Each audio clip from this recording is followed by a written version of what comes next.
Olá pessoal, muito boa tarde, domingão, meio-dia e 15, estamos aqui ao vivo com mais um programa resumindo, esse é o número 4. Os outros 3 estão na plataforma do YouTube, no meu canal, basta entrar no canal Henrique Dias. A gente costuma fazer um resumo da semana e quando a gente faz um resumo, a ideia sempre é tentar encontrar a origem do assunto. E dessa forma o assunto fica sempre quentinho, né? A gente não trata de um assunto que dura alguns dias. São assuntos que vão e voltam e é sempre bom a gente conhecer um pouco das origens desses assuntos, que normalmente são problemas, né? E hoje, por exemplo, nós vamos falar de um problema nacional e vamos falar um pouco de um problema que não é problema, uma situação que acontece com bastante frequência, que é a sucessão papal, né? Já estamos indo para o Papa 267, desde São Pedro. A história da Igreja Católica é bem interessante.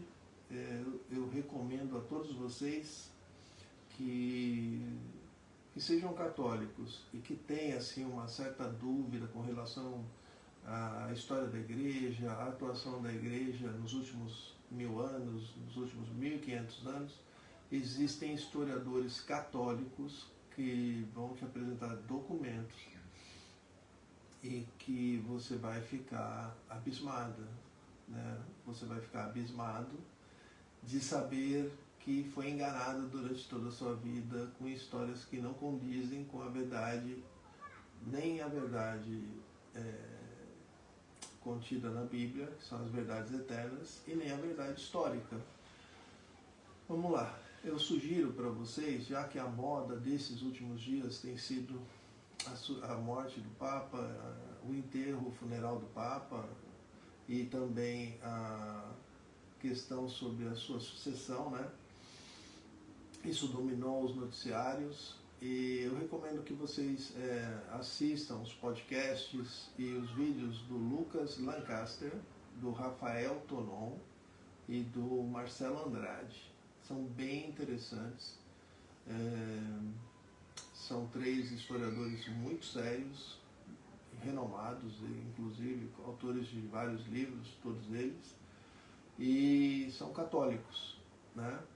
Então eles fazem um contraponto sobre tudo aquilo que nós escutamos, por exemplo, na questão das cruzadas, na questão da Inquisição, na história dos próprios papas, né? Lembrando que são 266 até o momento, então muito se diz sobre a qualidade da moral e da ética de alguns papas, ou de muitos papas, né? Na verdade não é bem assim.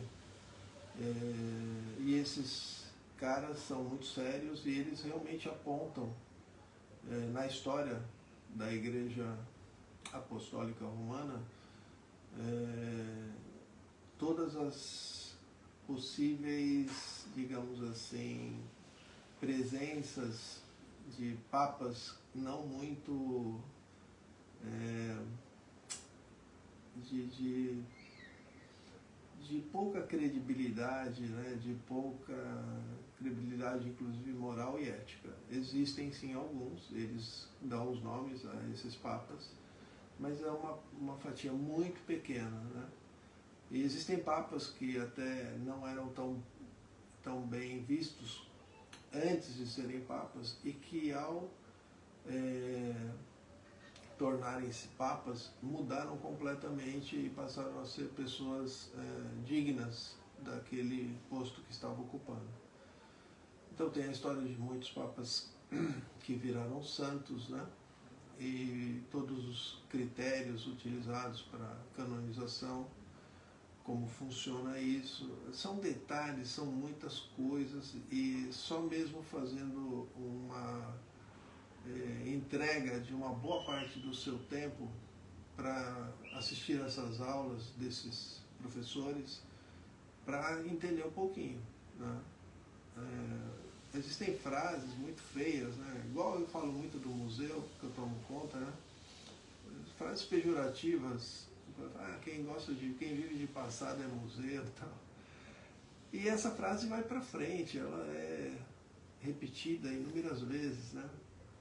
Em relação à Igreja Católica, existem muitas frases que não são verdadeiras e que prosperaram. E é bom conhecer, então, a história das Cruzadas, a história da Inquisição, para saber se realmente o que você sabe sobre as Cruzadas e sobre a Inquisição é o que realmente aconteceu. E esses caras são 3 caminhos que vocês podem seguir, porque eles se baseiam em historiadores, sendo que a maioria deles são historiadores falecidos, né? São historiadores do século XVI, do século XV, do século XVIII, pessoas que contaram a história em cima de documentos, né? E sem fazer uma comparação assim, livro didático não tem nenhuma sustentação documental. Simplesmente são histórias construídas, narrativas construídas e repetidas exaustivamente. Quando você vai checar as fontes, você não encontra, né? Essas fontes não existem. No entanto, você verifica 10, 15, 20, 30 livros e as narrativas são as mesmas. Aí você acha, não, é verdade, né? Se no livro A é assim, no livro B é assim, no livro C é assim, então é porque é verdade. E essa é realmente a técnica usada para quem quer mentir sobre algum assunto. Infelizmente, nesses últimos 500 anos, e isso tem data e hora e tem local, a gente sabe, né? A partir de 1517, por exemplo, começou uma grande campanha contra a Igreja Católica, contra a idade mais bonita, talvez, da cristandade, que foi século X, XI, XII, né? Que foi taxado, foi rotulado de século, foi período das trevas, né?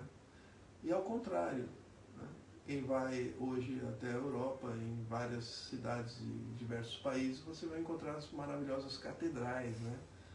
São obras que foram construídas nesse período, por exemplo, né?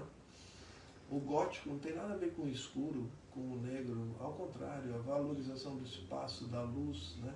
Da amplitude, arquitetura espetacular, dificilmente se repetirá, dada a necessidade de artistas, né? Cada detalhe, cada portal, cada vitral, tudo muito bem feito, uma coisa que está lá há 700, 800 anos. E esse é o período das trevas, imagina. E as pessoas repetem isso, né? Hollywood repete isso, as pessoas repetem, mas quando você vai estudar isso realmente, você fica maravilhado. Então estudem bem sobre essa questão. Isso aí já vou encerrando um pouco essa questão do enclave, do conclave, aliás, que começa agora, né? Daqui a 3 dias, dia 7. É muito importante. A igreja, por dentro, ela tem problemas gravíssimos. O século XX foi um século muito, muito ruim para a Igreja Católica. As influências progressistas, né, minando a Igreja por dentro. Esse último Papa é um exemplo disso. Quando você acompanha a mídia falando bem do Papa e tal, uma mídia que sempre falou mal dos Papas, falar bem desse, é porque é parceirão, né? É coleguinha. Então é só ir ligando os pontos que você vai descobrir, e a sucessão papal vai ser muito interessante. Existem várias teorias, né, do continuismo, do progressismo dentro da igreja, talvez uma sucessão, um pêndulo, né, o pêndulo bateu lá no Francisco, agora tem que voltar aqui para o outro lado, porque antes foi o Ratzinger, tipo aquele, você ganha agora, eu ganho o próximo, você ganha agora, eu ganho o próximo, ou não, foi para lá e vai continuar indo para a esquerda. Isso também são várias maneiras de interpretar o que está acontecendo. E esses 3 autores, professores que possuem canais no YouTube, o Lucas Van Caster, o Rafael Tonon e o Marcelo Andrade, têm muitas informações bem importantes, baseadas em pessoas que estudam essa questão da sucessão papal, da história moderna dos papas, todas essas questões ligadas às questões ecumênicas, né? O direito canônico, tudo o Vaticano II, que é importantíssimo, né? Que foi na década de 60 e mudou bastante a cultura do mundo ocidental principalmente. Então, quem quiser saber sobre isso, recomendo, esse assunto deve ser tratado com quem realmente conhece. Um outro assunto, agora voltando aqui para as nossas fronteiras, se é que nós temos fronteiras ainda, o Brasil virou uma peneira, né? As nossas Forças Armadas foram retiradas de boa parte das fronteiras, a Polícia Federal também. É uma entra e sai aqui de aviãozinho para lá e para cá, ninguém sabe, ninguém viu, né?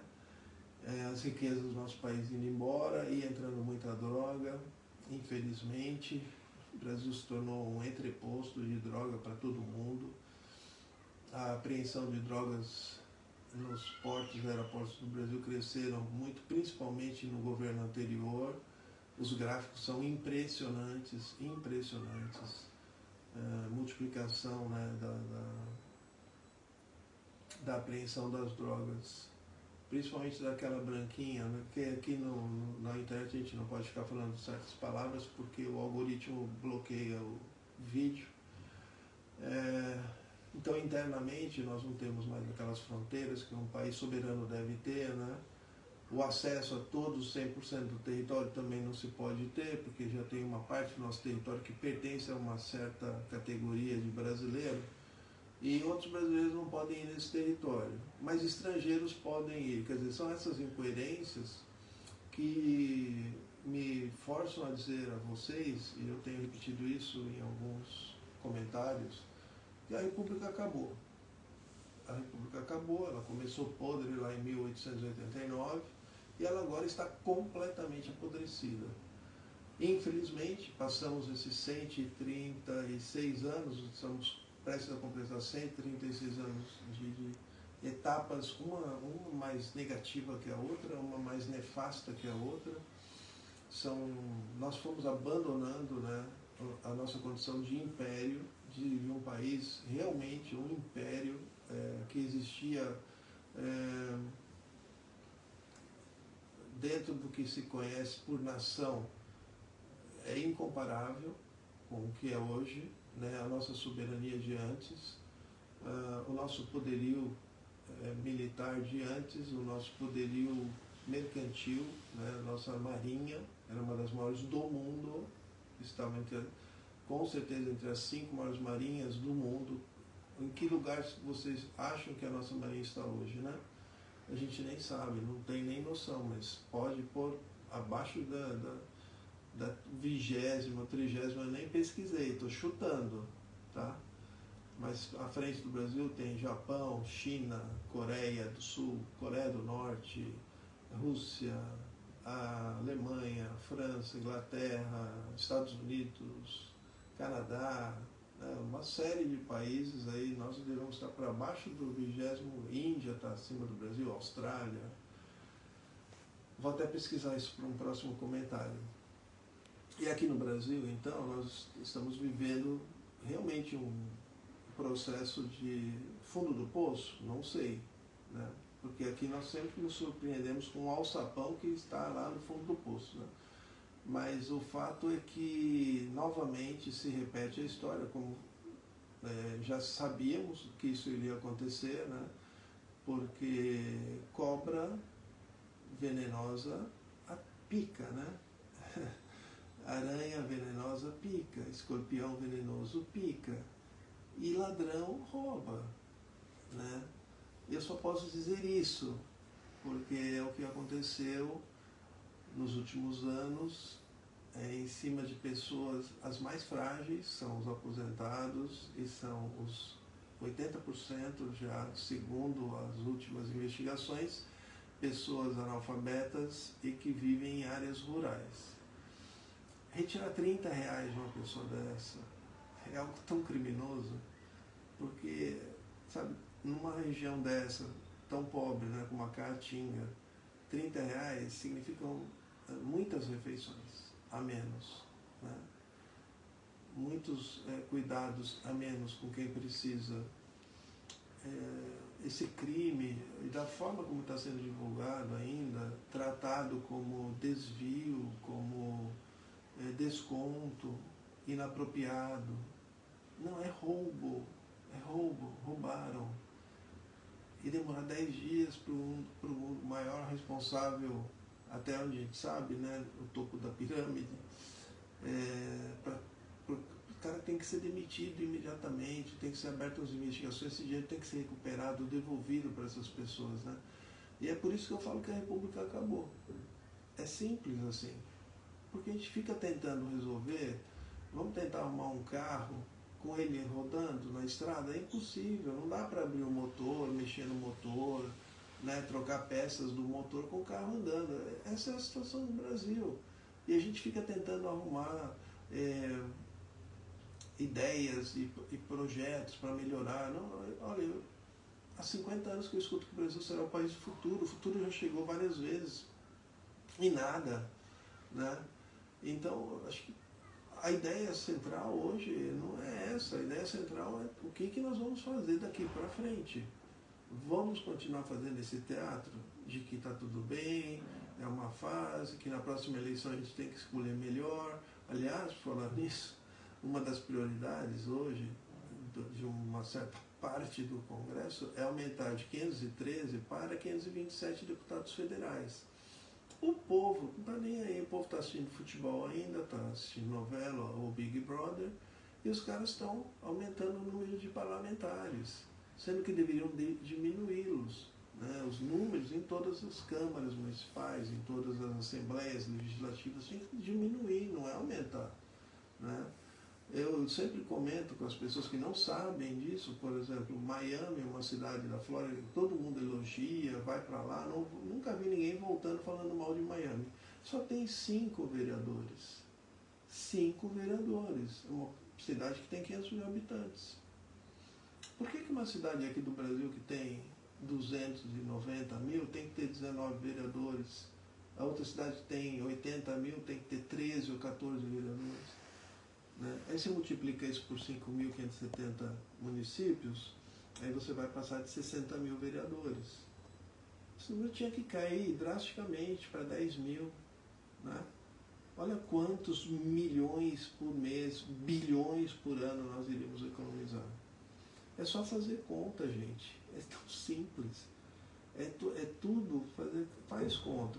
Faz a conta, vai chegar ao resultado original do problema. Né? Para que eu vou ter um Ministério da Educação centralizando tudo lá, gastando bilhões com burocracia, se eu posso resolver isso na cidade? O dinheiro não precisa nem sair daqui, arrecadado aqui é que fica aqui administrado. Ah, mas vai ter corrupção. Ah, gênio. Lá em cima não tem corrupção, né? Só aqui embaixo, só no município que tem. Para que eu vou mandar o dinheiro lá para cima, para depois eles redistribuírem? Aí eles montam uma máquina com 600 mil funcionários, sendo que eu poderia usar esse dinheiro para investir na educação local. Né? Para que eu vou mandar R$1.000 lá para Brasília e volta 100? Não dá, né, gente? Vamos pensar um pouquinho. O que aconteceu aí no INSS é roubo, tá? Não é um desvio indevido, não. Essa gente tem que ser presa. Esse dinheiro tem que voltar para quem foi retirado, tá certo? Um ótimo domingo a todos, fiquem todos com Deus, eu volto numa próxima resumindo. Tchau, tchau.